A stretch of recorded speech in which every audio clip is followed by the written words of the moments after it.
से राजा राम तरकाले तैयारी के रखा जौनपुर ऑनलाइन कक्षा में बच्चों का स्वागत है। कक्षा 12 भौतिक विज्ञान। आज हम पढ़ेंगे समांतर प्लेट संधारित्र की धारिता जब उसकी प्लेटों के बीच आंशिक रूप से परावैद्युतांक पदार्थ रखा गया है। संधारित्र धारिता ज्ञात करनी है जिसमें आंशिक रूप से परावैद्युतांक रखा गया है। माना दो समांतर प्लेट x y है, दो समांतर प्लेट x y है जिनके बीच की दूरी स्मॉल d है।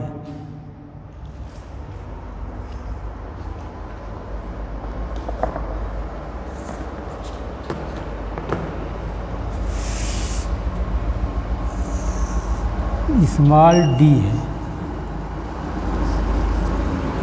इनके बीच में एक परावैद्युतांक रखा गया है जिसकी मोटाई स्मॉल t है।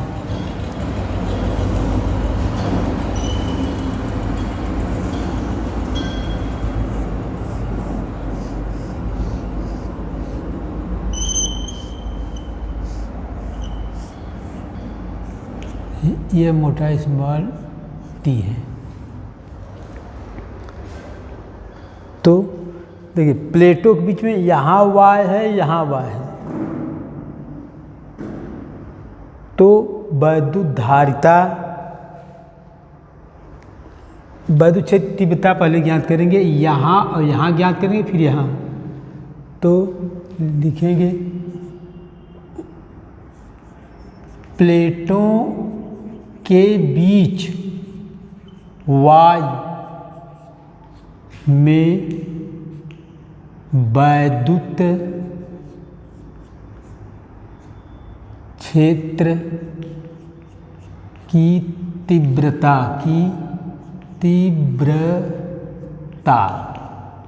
वैद्युत क्षेत्र तीव्रता E0 = Q/ε0A,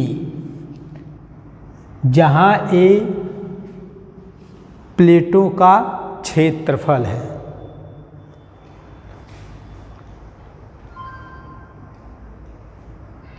परावैद्युतांक में वैद्युत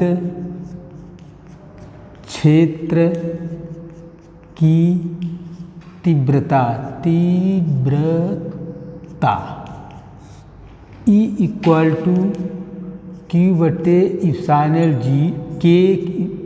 Q/ε0A, जहाँ K इस पदार्थ का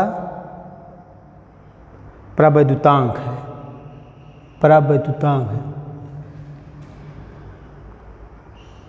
दोनों प्लेटों वैद्युत क्षेत्र हैं तो दोनों प्लेटों के बीच में विभवांतर उत्पन्न होगा। तो प्लेटों के बीच में उत्पन्न विभवांतर, प्लेटों के बीच में उत्पन्न या विभवांतर, विभवांतर देखिए E सूत्र होता है E = V/D, जहाँ E वैद्युत क्षेत्र की तीव्रता, V विभव, D दूरी है।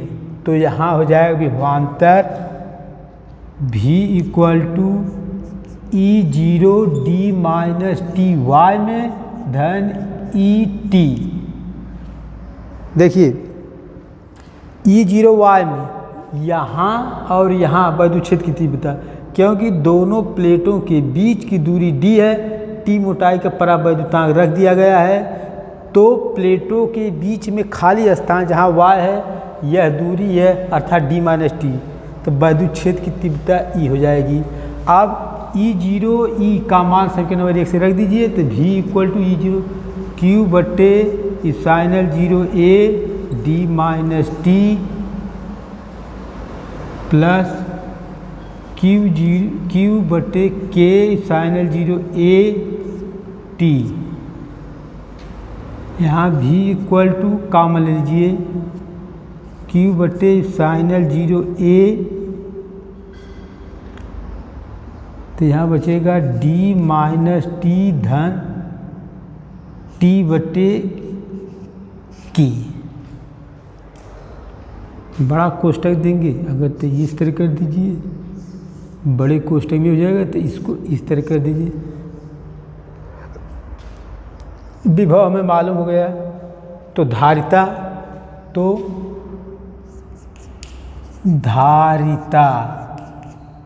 कहाँ प्लेटों के बीच में, C इक्वल टू क्यू बटे भी। सूत्र ज्ञात किए हैं, Q समानुपाती V या Q समानुपाती V, Q equal to C V से C इक्वल टू क्यू बटे भी, C इक्वल टू धारिता Q बटे epsilon 0 A D minus T plus T बटे की। यह आएगा Q cancel, C equal to epsilon 0 A D minus T plus T बटे K. इतना farad.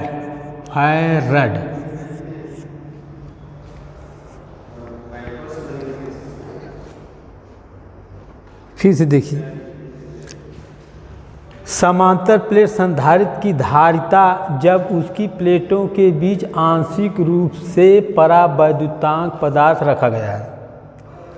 समांतर plate संधारित्र की धारिता जब उसकी प्लेटों के बीच आंशिक रूप से परावैद्युतांक पदार्थ रखा गया है। तो माना दो प्लेटें जिनका क्षेत्रफल A है, माना दो प्लेटें समान रूप से जिनका क्षेत्रफल A है, एक समांतर x y समांतर रखी गई है, अर्थात दो प्लेटें x y समांतर है रखी गई है जिनका क्षेत्रफल A है। इन प्लेटों के बीच की दूरी स्मॉल d है। इन प्लेटों के बीच में स्मॉल t मोटाई का एक परावैद्युतांक रखा गया है। तो प्लेटों के बीच y में वैद्युत क्षेत्र की तीव्रता E0 इक्वल टू क्यू बटे इप्सिलॉन 0 A होगा। देखिए, पूरे दोनों प्लेटों के बीच की दूरी स्मॉल d है, t मोटाई का रखा है, तो दोनों प्लेटों के बीच जहाँ y है यह पोजीशन होगा और यह पोजीशन होगा, अर्थात d माइनस टी, तो यह हो जाएगा E0 इक्वल टू क्यू बटे इप्सिलॉन 0 A। वैद्युत क्षेत्र के परावैद्युतांक जो रखा गया, इसमें वैद्युत क्षेत्र की तीव्रता, परावैद्युतांक में वैद्युत क्षेत्र की तीव्रता E इक्वल टू क्यू बटे के इप्सिलॉन 0 A, जहाँ के परावैद्युतांक है। चूँकि ये दोनों x y प्लेटें हैं, ये बीच में रखा गया है, वैद्युत क्षेत्र है, तो यह विभवांतर उत्पन्न होगा। तो प्लेटों के बीच में उत्पन्न विभवांतर विभव V equal to E0 D minus T धन ET। क्यों? हम सिद्ध किए हैं वैद्युत क्षेत्र तीव्रता E इक्वल टू V बटे D होता है, अर्थात V इक्वल टू ED, जहाँ D दूरी है, तो यहाँ y की दूरी d माइनस टी होगी, इसका यह d माइनस टी होगी, तो E0 d minus T into ET, यह वैद्युत क्षेत्र तीव्रता E है, यह T है, ET हो जाएगी। अब V इक्वल टू E0 का मान Q बटे इप्सिलॉन 0 D माइनस टी धन Q बटे इप्सिलॉन 0 A T। Q बटे इप्सिलॉन 0 A कॉमन लीजिए, तो हो जाएगा D minus T plus T बटे Q।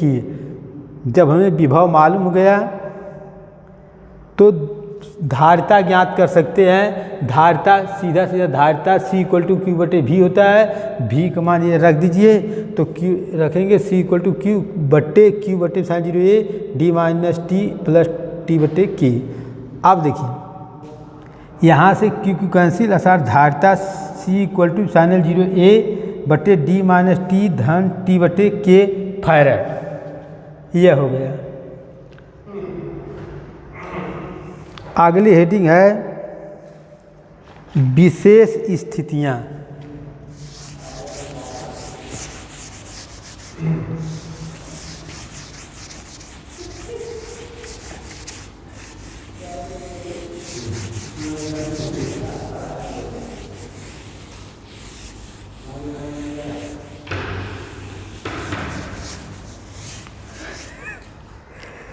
विशेष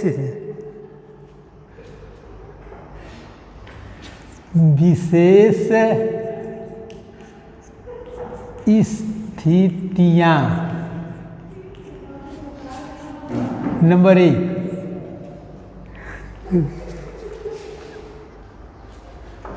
जब प्लेटों के बीच में पूरे स्थान पर परावैद्युतांक भरा गया है।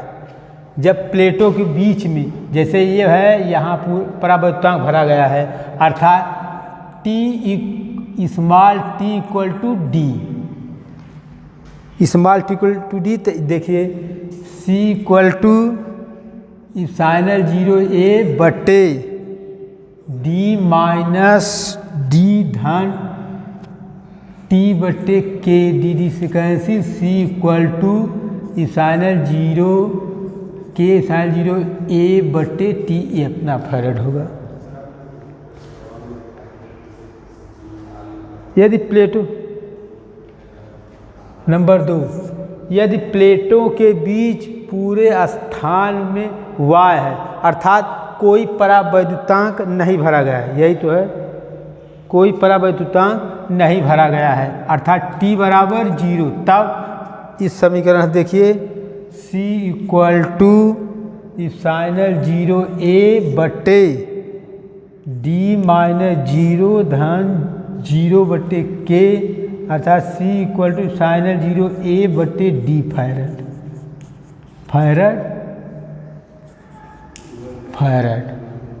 नंबर 3 का, यदि प्लेटों के बीच टी मोटाई के धातु की पट्टी है, प्लेटों के बीच स्मॉल टी मोटाई की धातु की अनेक पट्टी है, अर्थात के बराबर infinite, then c equal to epsilon 0 A बटे D minus T plus 0 T बटे के स्थान पे इन्फिनाइट, या c equal to epsilon 0 A D minus T farad, यह होगा। तीसरा है, यदि दोनों प्लेटों के बीच K1 K2 K3 dot dot dot और T1 T2 T3 dot dot मोटाई का परावैद्युतांक रखा गया है, अर्थात चौथा होगा K1 K2 कामा K3 डॉट डॉट डॉट, और मोटाई है T1 कामा T2 कामा T3 कामा डॉट डॉट रखा गया है।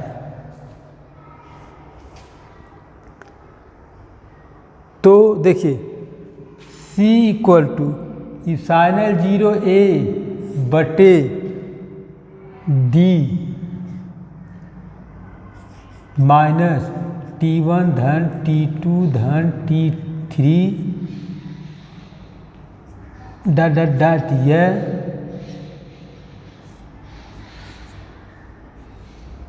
धन,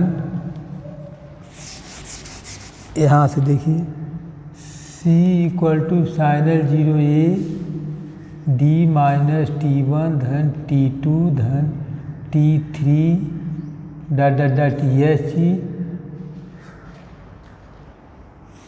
प्लस T1 बटे K1 प्लस T2 बटे K2 प्लस T3 बटे K3 plus dot dot dot, ये चीज ये रखा गया है।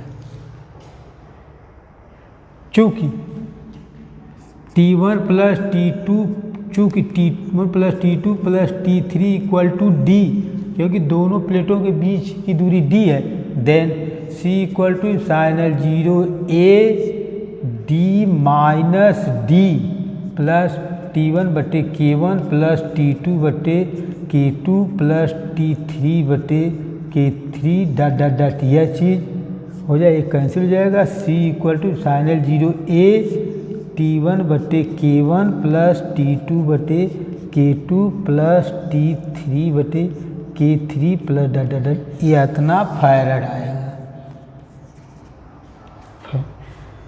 फिर से देखिए, दोनों प्लेटों के बीच परावैद्युतांक रखा गया है। विशेष स्थिति में क्या है, पहला है जब पूरे स्थान पे परावैद्युतांक है, अर्थात पूरे स्थान पे टी मोटाई परावैद्युतांक है, यहाँ से यहाँ तक टी मोटाई का है तो टी इक्वल टू डी हो जाएगा। तो जो ये समीकरण पाए हैं वहाँ टी के स्थान पर डी रख देंगे। एक सेकेंड, यहाँ डी रहेगा तो यहाँ डी हो जाएगा, कैंसिल ये हो जाएगा। नंबर 2, पूरे स्थान पे परावैद्युतांक नहीं रखा गया है, अर्थात t इक्वल टू 0, जब t तो यहाँ t 0 यहाँ t 0, देखिए यहाँ d रख देंगे, d यह हो जाएगा, फिर यहाँ t इक्वल टू 0 रख देंगे तो c equal to sign 0 a d minus 0 बटे के एक कैंसिल, c इक्वल टू साइनल 0 a बटे d फैराड हो जाएगा। नंबर 3, यदि प्लेटों के बीच में टी मोटाई की समान मोटाई टी मोटाई की अनंत पट्टी रखी गई है, अर्थात के बराबर अनंत हो जाएगा, तो सूत्र इसी में देखिए c equal to sign 0 a बटे d माइनस टी धन t बटे इन्फिनाइट, यह 0 हो जाएगा। तो c इक्वल टू साइनल 0 a बटे d माइनस टी फैराड है। नंबर 4, यदि दोनों प्लेटों के बीच में K1 K2 K3 का परावैद्युतांक और T1 T2 T3 का अनंत मोटाई की पट्टिका रखी गई है, तो सूत्र इससे देखिए c इक्वल टू साइनल 0 a बटे d माइनस T1 धन T2 धन T3 प्लस T1 बटे K1 धन T2 बटे K2 धन T3 बटे K3 देखिए चूँकि T1 धन T2 धन T3 मतलब यहाँ से यहाँ तक की दूरी d है, तो यह d हो जाएगा, यहाँ रख देंगे d, तो यह रखेंगे c equal to sign 0 a बटे d minus d plus T1 बटे K1 धन T2 बटे K2 धन T3 बटे K3 dd से कैंसिल आएगा, c इक्वल टू साइनल 0 a बटे T1 बटे K1 धन T2 बटे K2 धन T3 बटे K3 फैराड।